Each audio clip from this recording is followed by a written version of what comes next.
Bonjour à toutes et à tous. Merci de nous rejoindre sur la chaîne Épargnant 3.0, une chaîne qui vous aide à développer votre patrimoine simplement dans la durée, en y passant 1 minute par mois. Et aujourd'hui, nous allons parler de ce qu'on appelle les ETF crypto. Alors, on fait cette vidéo à un moment spécifique où il y a une baisse de marché significative sur les cryptos. Et ben, c'est justement très bien parce que ça nous positionne dans la durée et pas dans «Ah, il faut absolument acheter des cryptos parce que ça monte». Voilà. Et pour parler de ça, j'ai avec moi, tu vas te présenter tout de suite, une personne de Van Eck, un spécialiste des ETF. On verra que ce n'est pas exactement des ETF, c'est des ETN crypto. Voilà, des produits cotés sur les cryptos. Est-ce que tu peux te présenter? Bien sûr, et merci beaucoup pour l'invitation. Donc, je m'appelle Sander Sporet. Je suis le responsable européen chez Vanek pour le marketing et la stratégie produit.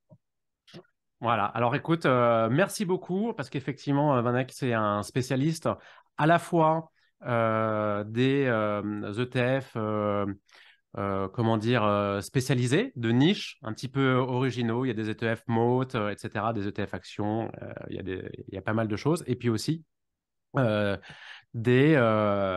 effectivement, des produits cotés sur les cryptos. Et effectivement, les cryptos, c'est un sujet compliqué.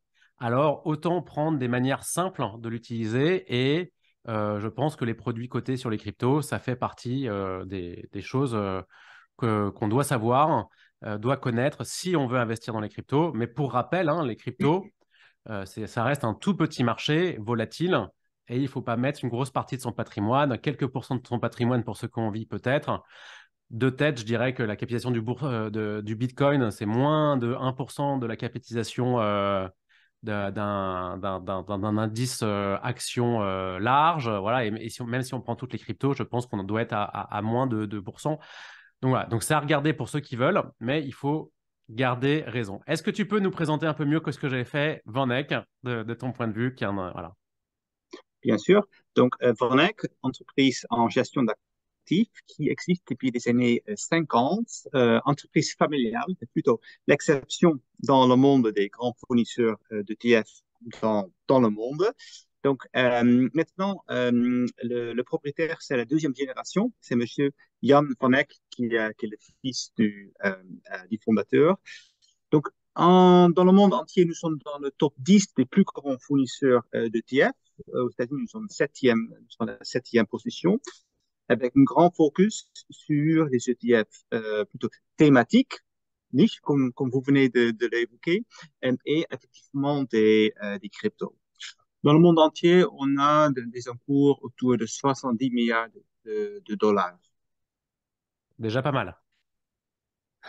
Tout à fait. Mais l'objectif, c'est de le faire accroître. Bah, bien sûr, voilà. Donc, et effectivement, une position en Europe à développer. Alors, on aurait pu choisir effectivement de parler soit effectivement des ETF actions thématiques, soit des ETF crypto. J'ai fait le choix des cryptos pour qu'on parle ensemble de Van Eck. Ouais, c'est un sujet assez spécifique. Alors déjà, j'ai dit le terme ETF crypto. Ce ne sont pas vraiment des ETF, ce sont des produits cotés qu'on utilise pour les cryptos. Ce sont des ETN, Exchange Traded Notes.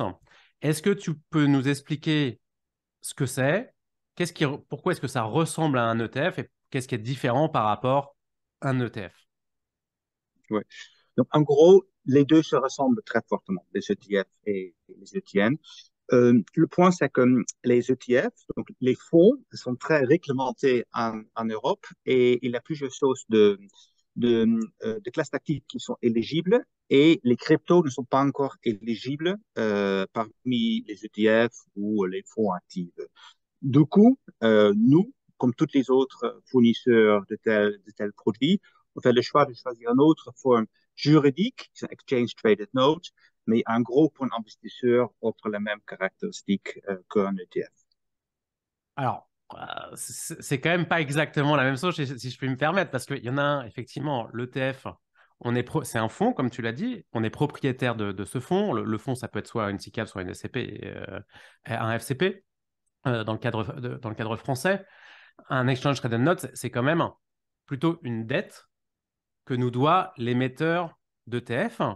Donc, c'est quand même un petit peu différent, mais vous mettez un certain nombre de garde-fous pour qu'il y ait moins de risques possibles, en l'occurrence, si l'émetteur fait faillite. Est-ce que tu pourrais nous expliquer les garde-fous que vous mettez en œuvre? Parce que je pense que c'est quand même important, la sécurité des fonds.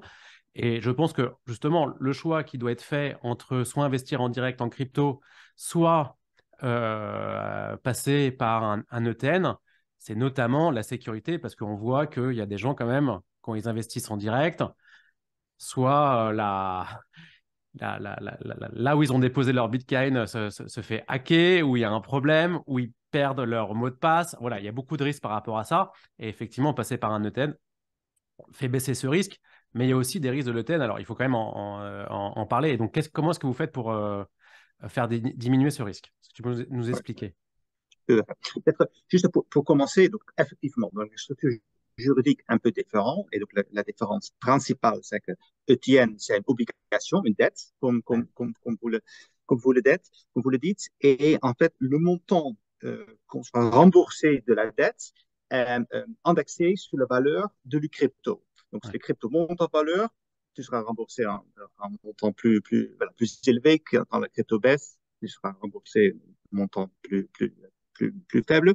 Et l'effet, c'est que le TN réplique entièrement la valeur du crypto. Donc, du coup, c'est une solution juridique qu'on a choisie dans l'industrie voilà, pour quand même avoir un produit collatéralisé pour des clients qui répliquent la performance des cryptos.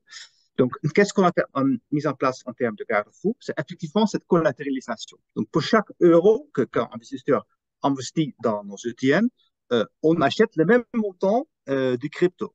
Et les structures juridiques qui détiennent ces ETN sont entièrement indépendants de notre propre structure juridique. Donc, même si Vanek ferait faillite, bon, ce qui, je pense, serait très, très improbable, tout le montant, tous les investissements de l'investisseur seront entièrement à part, un bilan à part, et ils seront voilà, en sécurité D'accord. euh, par rapport le fournisseur, en l'occurrence nous-mêmes. OK. En plus, en termes de garde-fou, on utilise un dépositaire qui utilise toutes sortes de différentes solutions informatiques qui évitent effectivement le piratage, que les private keys seront volés. Ça, voilà. Je ne vais pas rentrer dans la technicité, mais ils sont structurés très à point Ouais. voilà, pour complètement scinder le propre environnement où sont détenus les cryptos avec l'environnement externe. Voilà. Alors, ce qui est important de dire, là, tu l'as dit, effectivement, vous achetez des bitcoins et c'est vraiment indexé sur la valeur du bitcoin parce qu'il pourrait y avoir des subtilités. Quand on voit le mot crypto dans un produit coté, ça peut être des entreprises qui sont dans le monde de la crypto. Et effectivement, quand on voit ETF crypto, c'est pas directement les crypto-monnaies, c'est plutôt les entreprises qui sont dans ce domaine-là et c'est pas directement les cours de ces ETF-là. Et là, on peut retrouver des vrais ETF, sont pas directement corrélés au Bitcoin. Ça, c'est un premier point. Tu m'arrêtes. Et le deuxième point, C'est c'est correct. que vous achetez tout de suite les bitcoins et c'est pas sur le marché à terme, le marché des futurs des bitcoins. Voilà, c'est pas sur la base de produits dérivés. C'est bien, Effectivement. Donc, hein.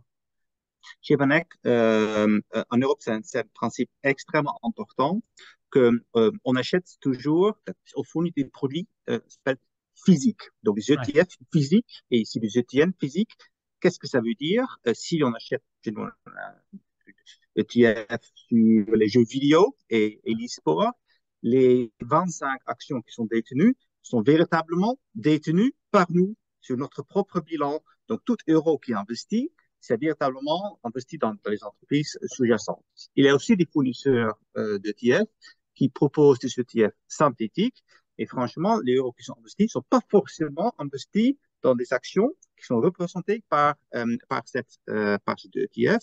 Et ça peut amener des risques, parce qu'on dit des risques cachés, qui sont pas trop élevés, mais qui existent quand même. Et chez Bonek, voilà, on a un principe très clair de ne pas fournir de tels produits. D'accord, génial. Alors, et donc quand on parle des ETN crypto, c'est quoi votre gamme de crypto? C'est sûr que la crypto qu'on connaît le plus, c'est le Bitcoin, mais j'imagine qu'il y en a d'autres, et il y en a même, de ce que j'ai compris, de ce que j'ai vu, un crypto qui mélange, enfin un ETN qui mélange plusieurs cryptos pour un petit peu représenter le marché. Est-ce que tu peux nous faire un Exact, panorama de ce qui existe chez Monex dans ce domaine-là? bien sûr. Donc, en gros, on fournit actuellement une treizaine des ETN crypto, dont deux ETN multi-crypto, qui Ouais, effectivement sont paniers, qui voilà, représentent paniers de certaines cryptos, donc qui fournissent avec un seul achat une diversification auprès des fournisseurs. En plus, on a une dizaine des cryptos single coin, donc qui investissent dans un seul crypto. Donc, parmi les deux multi-crypto, on a le Crypto Leaders ETN, qui est en gros investi parmi les top 10 cryptos plus liquides dans le d'accord. monde. Euh, voilà, essaye de sélectionner et essaye d'avoir une exposition unique au marché des cryptos. Donc, toute l'idée, c'est que si en tant qu'investisseur, on n'a pas d'expert sur les différents cryptos, peut-être qu'on a un peu de difficulté de suivre les différences techniques entre les différents cryptos qui existent, qu'on peut acheter uniquement notre ETN, par exemple, le Ouais. multi-crypto, et on a une exposition large, quasi bêta, aux classes d'actifs des cryptos. Et moi, c'est un produit qui me tient beaucoup à cœur parce que pour moi, 95% des investisseurs n'ont pas les connaissances techniques sur les différents cryptos, mais un tel produit comme notre crypto leader ETN, voilà, fournit une solution one-stop shop, comme on dit en Ouais, tout anglais, à fait. à des tels investisseurs. Ok. Et c'est très bien, il y a un rebalancement trimestriel. Donc, si les nouveaux cryptos qui émergent, qui montent en valeur, automatiquement, ils sont intégrés dans notre ETN. Donc, l'investisseur ne doit faire rien, il va juste voilà, avoir un tel produit dans son portefeuille. Et ces ETN, donc c'est des produits cotés en bourse comme les ETF, ils sont cotés sur quelle bourse? Et j'ai vu que c'était différent en fonction des ETN. Est-ce que tu peux nous expliquer en fonction de votre gamme, qu'est-ce qui est coté sur Euronext ou pas, et comment est-ce qu'on peut faire pour acheter ces ETN? Exactement. Donc, en gros, nos soutiens les plus populaires comme Bitcoin et Ethereum sont activement côté Euronext de Paris, et Ouais, également Amsterdam par ailleurs. Et tous nos soutiens crypto sont également côté à Deutsche Börse, etc. Donc, ils sont disponibles à travers les différents courtiers ou les banques françaises. Voilà, c'est juste voilà, fonction, il faut se dire. Donc, le nom, le code ISIN qui permettent de les acheter. ok. Donc c'est clair. Et quand on passe un ordre sur un ETN crypto, est-ce qu'il y a des choses à savoir qui sont importantes? Est-ce qu'en fonction des places boursières, il faut faire attention au spread?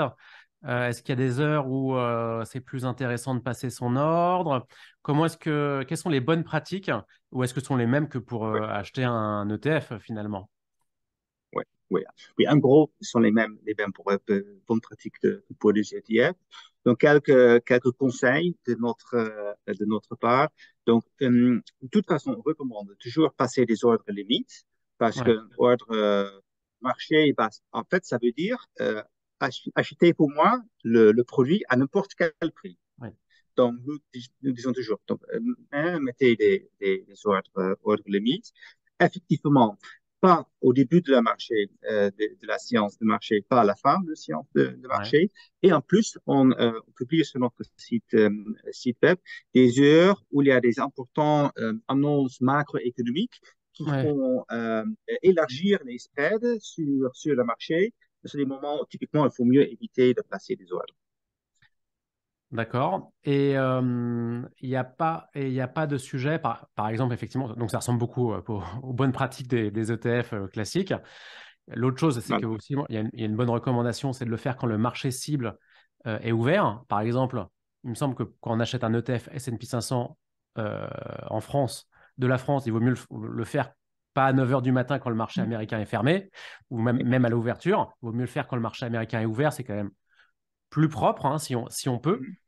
Est-ce qu'il y a ce genre de choses où finalement le marché des cryptos, ça marche 24 heures sur 24, il a le même niveau de liquidité C'est ça, exactement. Ça marche 24 sur 24, 7 jours par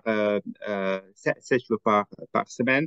Donc, effectivement, comme je disais, on ne recommande pas au début de la journée quand les Hmm. marchés s'ouvrent parce que souvent, les courtiers ils mettent des spreads plus élevés, pas à la fin, parce que les mêmes effets, mais disons entre 9h30, 16h, ça Ouais, dépend d'heure pour faire des trades. d'accord. L'autre chose quand même, auquel il faut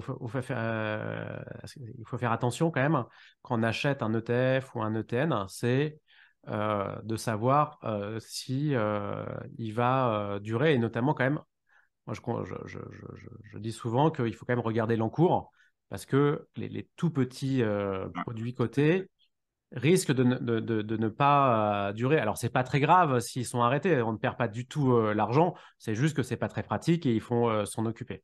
Ouais, Donc, toi, dans la gamme, c'est quoi à peu près la taille des ETN et c'est quoi la dynamique effectivement de la taille d'encours? Alors, la dynamique, elle ne doit pas être si simple à gérer avec la baisse des cryptos, ça je comprends. Mais qu'est-ce que tu peux nous dire sur ce sujet? Et question peut-être annexe qui va peut-être ensemble, tu me diras, est-ce que ce sont plutôt des particuliers qui achètent ce type de ouais, produit ouais. ou des professionnels, des family office, des institutionnels.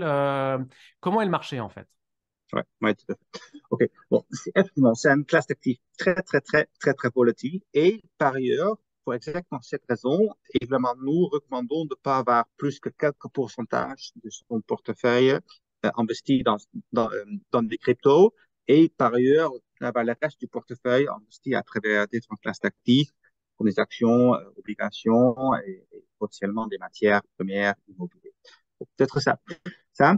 Donc, actuellement, on a autour de 250 millions d'euros en encours dans des cryptos, parmi lesquels le Bitcoin, Ethereum, Etienne sont les plus grands, les plus importants dans notre gamme de produits.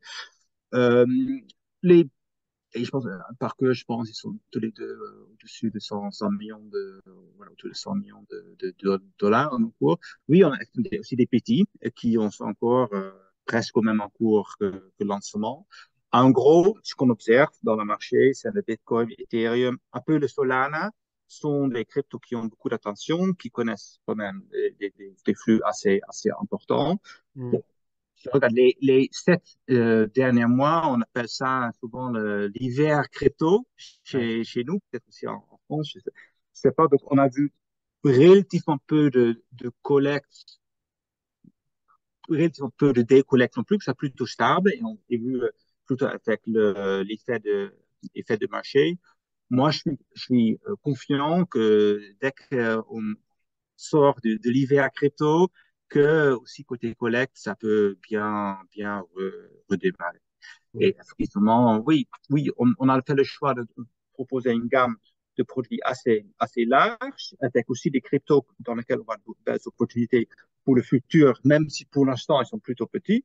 Bon, s'ils démarrent, moi je pense que ça peut apporter de valeurs assez intéressantes dans les portefeuilles des investisseurs. Hmm. Donc, on a aussi bien regardé parmi nos investisseurs. Donc, si on fournit des ETN, ETF, c'est pas entièrement clair parce qu'on ne sait pas à 100% qui sont les clients, parce qu'il y a une bourse entre nous, les clients, donc on n'a pas l'info parfaite. Néanmoins, l'impression qui ressort chez nous, c'est quand même, c'est notamment des investisseurs individuels, des particuliers, plutôt que des institutionnels. On voit des institutionnels avoir de plus en plus d'intérêt dans les Hmm. cryptos, ils regardent, ils posent des questions, ils se renseignent, mais les grosses allocations n'ont pas encore été faites par les investisseurs institutionnels. Je pense, moi, souvent, je pense que dans les cryptos, on a un peu dans le dot-com dans les années 90, peut-être en 95, que voilà, voilà, l'Internet arrive, Windows 95 à l'époque. et tout le monde voit il y a quelque chose de très grand qui peut passer, mais on ne sait pas quand, de quelle manière, et on voit en général que les investisseurs particuliers peut-être un peu plus appétit des risques et de Hmm. tester cette nouvelle classe d'actifs. D'accord. Écoute, c'est clair. Alors j'en profite, hein, les gens qui veulent s'abonner à ma chaîne, j'en profite là au milieu et télécharger le guide des ETF qui est gratuit. Je mettrai le lien sur YouTube. N'hésitez pas et voilà, abonnez-vous à la chaîne et n'hésitez pas à commenter. On te fera remonter les informations. Et alors pour continuer, il y a quand même un sujet intéressant, effectivement, c'est que on voit, tu viens de le dire, c'est quelque chose qui est quand même assez neuf et on est en train de défricher. Et c'est aussi neuf d'un point de vue réglementaire. Tu l'as dit Ouais, tout à l'heure. Alors, j'aimerais bien aborder sur ce sujet et un petit peu l'avenir des ETF/ETN crypto, à la fois en Europe et aux États-Unis. Et pour faire un petit peu le parallèle, savoir ce qui se trame aux États-Unis, est-ce qu'on est en avance, est-ce qu'on est en retard? Voilà, est-ce que tu peux comparer les deux choses? Bon, bah, je sais qu'il y a quand même beaucoup de gens qui essayent de faire des ETF crypto aux États-Unis et qui ne sont pas ouais, acceptés d'année en année en année. Est-ce que ça te paraît plus simple en Europe? Effectivement, aujourd'hui, il n'y a pas d'ETF crypto au sens, parce que ce n'est pas dans la norme UCITS, de ce que ouais. j'ai compris. Est-ce que tu peux nous expliquer un petit peu ça pour savoir vers où on se dirige? Oui, oui, oui. Donc, en gros, dans le paysage européen réglementaire est quand même assez hétérogène pour l'instant. Donc, parmi les grands pays, en fait, c'est surtout la Suisse et l'Allemagne où le régulateur a été assez ouvert pour les cryptos.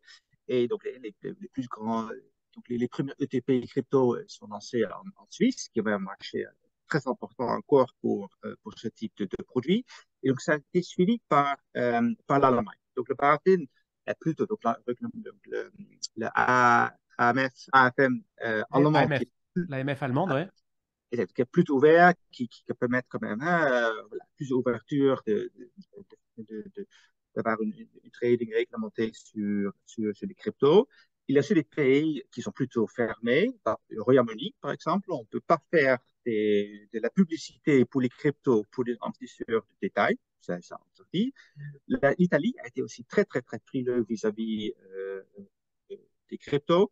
Bon, la France, je m'explique pas trop, mais j'ai l'impression plutôt aussi prudence, plus direction de l'Italie. Bon, les États-Unis, clairement, ils ont juste interdit pour l'instant des ETP crypto pour les investisseurs des détails. Donc, effectivement, on essaie nous-mêmes depuis longtemps. C'est autorisé pour les investisseurs professionnels, mais pas pour les particuliers. Bon, c'est un choix par le régulateur. Voilà, je n'exprime pas, voilà, c'est le choix qu'ils font. Voilà, je suis pas d'opinion. Voilà, j'ai pas d'opinion là-dessus, mais je ne préfère pas m'exprimer là-dessus. D'accord, ça marche. Bon, en tout cas, ça devrait se développer. Il y a beaucoup de réflexions, effectivement, sur le sujet pour trouver des bonnes façons de faire. Et moi, j'ai écrit un article récemment. Rien que effectivement, les ETF classiques, ça a mis des années à voir le jour avant, entre 87 et 1987 et juste après le crack. Et Ouais. 93, le premier ETF aux États-Unis, il y en a eu au Canada avant.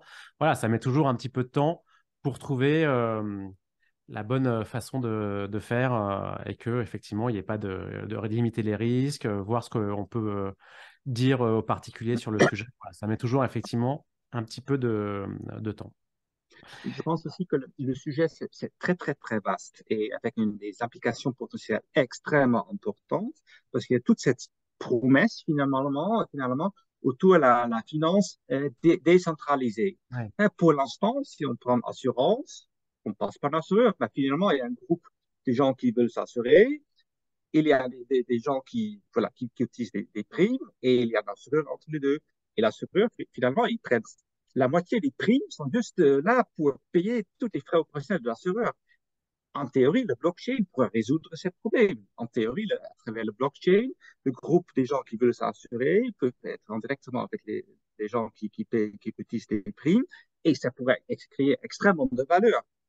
Mais voilà, c'est des enjeux voilà, importants, risque opérationnel, risque financier. Et je comprends aussi que les régulateurs voilà, sont prudents et prennent leur temps. Mais si ça commence de matérialiser, l'impact pourrait être extrêmement, être très, très, très important.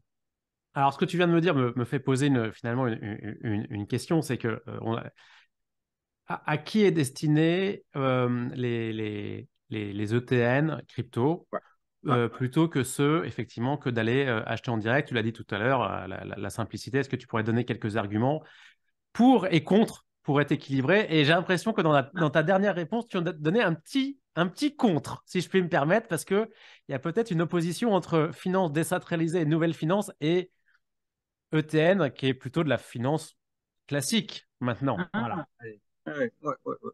Ouais. Ok, bah, commençons avec les arguments en faveur. Tout à fait. En gros, avec les ETN, on essaye de fournir des instruments d'investissement des cryptos qui ressemblent à des ETF auprès des investisseurs. Donc, si on achète une crypto en direct, il faut aller dans une bourse qui, voilà, on espère que cette bourse, voilà, existe encore dans dans quelques mois. En plus, on a cette histoire du private key qui, peut-être on écrit sur les 64 caractères écrits sur un crayon de papier, on met en dessous le matelas. Bon, on sait tout ce qui peut arriver avec les choses en dessous le matelas. C'est juste un risque opérationnel extrêmement important. Donc, si on investit dans une ETN, comme les nôtres, toute cette histoire du private key, on fait ça pour vous.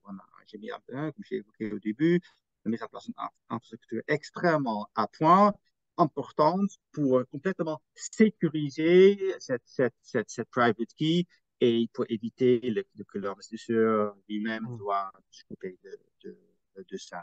En plus, il y a aussi des éléments d'intégration avec le reste de son portefeuille. C'est quand même plutôt facile si on va chez son courtier, chez sa banque. On va tout le portefeuille, actions, obligations et crypto. C'est un peu bizarre que voilà, pour le partie crypto, il faut aller dans une application à part. On n'a pas les corrélations, on n'a pas la totalité, on ne voit pas les flux. Donc, c'est quand même effectivement un grand enjeu de facilité. Bon, après, l'argument contre que ça, c'est quand même le finance traditionnelle.